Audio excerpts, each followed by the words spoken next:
కాకినాడ జిల్లా తునిలో తెలుగుదేశం పార్టీ పిలుస్తోంది రా కదలి రా సభకు సర్వం సిద్ధమైంది. రాష్ట్ర వ్యాప్తంగా చేపట్టిన రా కదలి రా సభలకు విశేష స్పందన రావడంతో చంద్రబాబు తుని పర్యటన ఖరారైనట్లు పార్టీ వర్గాలు తెలిపాయి. సుమారు 15 ఎకరాల విస్తీర్ణంలో గ్రౌండ్లో సభ ఏర్పాటు చకచకా సాగుతున్నాయి.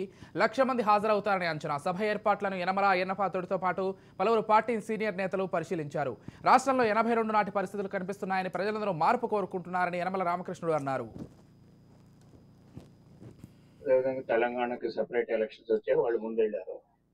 మన రాష్ట్రానికి ఎలక్షన్స్ దగ్గరగా వచ్చినప్పుడు చంద్రబాబు నాయుడు వల్ల అయితేనే, తెలుగుదేశం పార్టీ వల్ల అయితేనే ఈ రాష్ట్రం బాగుపడుతుంది అనేటువంటి ఉద్దేశంతో ఆనాడు తెలుగుదేశం పార్టీ 2014లో ఎన్నిక చేసుకున్నారు చంద్రబాబు నాయుడు గారు ముఖ్యమంత్రిగా. ఇదంతా ఎందుకు చెప్తున్నాం అంటే, అదేవిధంగా తెలంగాణకి సెపరేట్ ఎలక్షన్స్ వచ్చాయి, వాళ్ళు ముందెళ్ళారు. మన రాష్ట్రానికి ఎలక్షన్స్ దగ్గరగా వచ్చినప్పుడు చంద్రబాబు నాయుడు వల్ల అయితేనే, తెలుగుదేశం పార్టీ వల్ల అయితేనే ఈ రాష్ట్రం బాగుపడుతుంది అనేటువంటి ఉద్దేశంతో ఆనాడు తెలుగుదేశం పార్టీ 2014లో ఎన్నిక చేసుకున్నారు చంద్రబాబు నాయుడు గారు ముఖ్యమంత్రిగా.